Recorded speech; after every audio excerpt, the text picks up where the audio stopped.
Hopefully that's a little bit better. All right. Sorry about that. Okay. Uh, Check the details of the lease and make sure that there are any rules about pets, and if you need to make any changes to the space, how that's done properly. As always, I've said this before, ask before doing it because you never know what that could violate, if it does violate some rules and some terms and conditions in your lease. And if you are going to change the lease, well, the property, you may have to incur costs to try to change it back. So, knowing when to pick and choose those battles, probably your best bet. Understanding the lease is like knowing the rules of the road before you drive. And when it comes to home ownership, it's truly like owning a home, but with training wheels. You're not experiencing all the costs, but you are getting into the mental feeling of having to deal with a mortgage, quote unquote, your rent, and having to deal with the costs of utilities, insurances, possibly even taxes, and who knows what else, the cost of living in an actual home independently by yourself. It really is a different animal. So, understanding your lease is a great way to start to really learn the ins and outs of real estate. I think understanding your lease is the first step. If you can start mastering your leases, then you can really get on the road to home ownership. Number three, document everything. When you move in, take photos of your new place, especially areas that are already damaged. This will be your visual proof when you move out, helping ensure you get your full security deposit back. Think of it as capturing your rentals before look. I love these little jabs. Um, the property needs to be in relatively the same shape as it was when you received it. That being said, there is leeway in normal wear and tear, but what is normal wear and tear, Hugo? Normal wear and tear is you walking down the hallway, you going down the steps, you using the front door. Now, not normal wear and tear is you walking down the hallway and scratching all the way down the hall to the point where you have nails and fingers and marks all the way down the hall. That's a little excessive. Not normal wear and tear is maybe damaging the hallways while you walk, or with a pet and their claws gouge the floor. Not normal wear and tear can also be the front door coming off its hinges or falling off or missing. So you need to know that there is a gray line between normal wear and tear, but most people will not really cite that as a reason beyond normal wear and tear unless it's obvious, because it needs to be provable in a court of law, and documenting it is probably the best way for you to protect yourself so that it is not assumed or presumed and you are not made responsible for damage that the property possibly already had. Number four, plan your move. Schedule your moving day during a time that's less hectic. Midweek and mid month moves can sometimes be cheaper and smoother, as weekends and month ends are peak times. It's like beating the rush hour traffic. And there's also better times all throughout the year to move. So if you are thinking about selling your home, there are beneficial times to doing that. Sometimes planning around the moving company might be a good move. Now, no pun intended, but I'm bummed. Now, the pros and cons of using a moving company absolutely are, that you get help. You can really move a whole property very quickly. If you don't have any assistance, it can be a great way to get it done. But obviously, we hear about all these horror stories and these scams. So make sure that you are working with a tried and true, trusted moving company, not a moving brokerage. A brokerage will always handle your information and offload it to someone else. It will broker your information to someone else. So keep that in mind when you are signing these contracts, because what they'll do is they'll get you under a contract, and then they'll sell that contract to the lowest bidding moving company, and they might not even really be a moving company. So we want people that are professional holding your stuff and moving your stuff. So make sure you do your research in advance. Number five, pack like a pro. Label your boxes by room and contents, which makes unpacking much easier. It's kind of like using hashtags in real life. Hashtag bathroom, hashtag kitchen. Hey, you get the idea. So again, labeling is a great way to make sure that the contents are all put back into areas of the rooms that you need it most. We've talked about this on other lives that when you are moving, you should have your emergency kit of indispensable items that you need to stay the first few nights. You know, your waters, your toiletries, your get up and go stuff, your coffees, everything that's essential for your first day needs to be packed up in a separate um, just box, or maybe a few boxes that it's really kept aside personally with you, to make sure that when you're in the property those things are there and they're easily accessible, so you're not looking around in a whole bunch of boxes for something that you need immediately once you move in.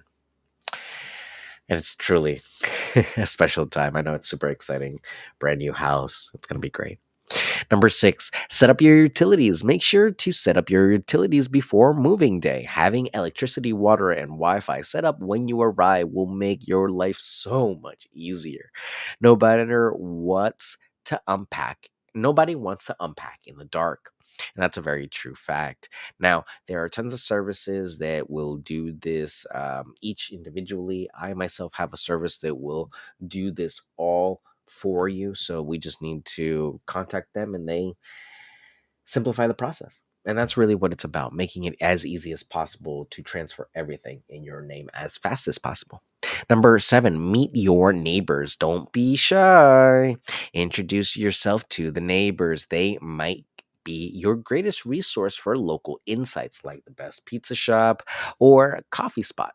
And you might just make some new friends. You never know. Sometimes we are brought together to certain communities for certain reasons, and we might not even know. So you never know who's around you. So be friendly, be polite, and go out there and enjoy your new property and your new community. Number eight, safety first.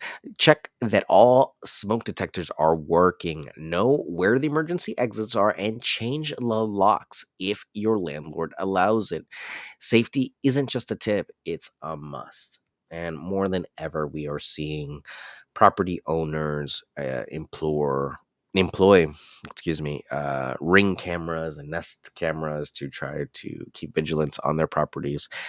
You know, I have my feelings on privacy laws and things like that, but more than anything, make sure that you are aware, make sure that it's disclosed, and make sure that all parties agree to it and that you're abiding by your local state's laws. Really, the best I can tell you. Number nine, personalize your space. Make your rental feel like home. Even simple touches like cozy pillows, photos, or plants can transform a space. Just make sure any changes you make are allowed under your lease. And there are so many creative ways to update a property to make it feel like your own. So go out there and explore. Don't damage the property. Take your time, do some research, and think about it. You know, when you own your own property, you'll be able to decorate it any way you want to.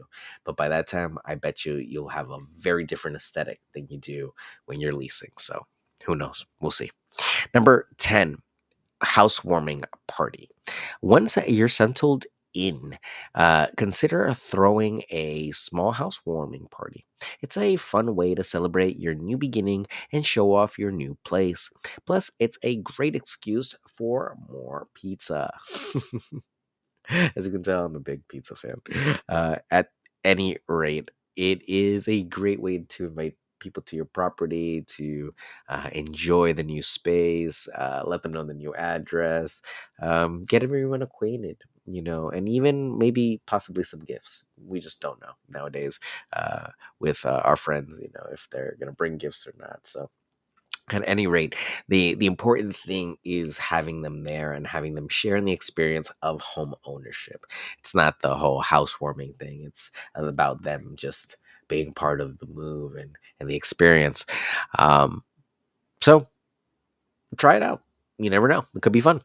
And this was a Moving Mastery top 10 tips to make your new rental feel like home. If you're just joining us this evening, number one was budget smartly. Number two was read your lease thoroughly. Number three was document everything. Number four was plan your move. Number five was pack like a pro. Number six was set up utilities. Number seven was meet the neighbors. Number eight was safety first. And number nine was personalize your space. And number 10 was a housewarming party. So, as you all know, I work in real estate. I buy, sell, lease, and invest. And yeah, this is truly only the beginning of your journey. So make sure that you ask questions, that you read your lease, and get prepared and set yourself up to win. Don't spend all your income on your lease. Make sure that you're saving, make sure that you're still coming up strong on that. And yeah, that's really the best I can tell you is work with a professional that can help you out. If you have any questions, I would love to help you as well. My phone number is 240-389-4846. Again, that's 240-389-4846. My email, hugo@lnf.com, and my website, yourrealtorhugo.com. As always, ladies and gentlemen, it is my pleasure to speak with all of you. I really hope that you have a great weekend. It's been a great Friday. A long one, but a great one. So, really excited for next week. Go out there and enjoy the northern lights that we're seeing out there today. And I will see you all tomorrow for another lesson. Tomorrow's going to be a little bit different. Usually on Saturdays, we've been doing the webinars. So, I don't know. We'll see. What weekend's tomorrow? Tomorrow is. We'll see.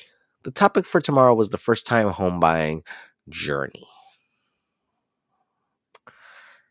Kind of falls in line with buying, right? So I think you guys are going to get a double stack of first time home buying journey tomorrow. I think that's what's going to happen. Go figure. I hope you all have a great night. Take care. Thank you so much for watching. Thank you so much for the feedback on the last Instagram. And I can't wait to keep talking to you guys more. Take care. Have a great evening. I'll see you guys tomorrow. Get some rest and be safe out there. Take care.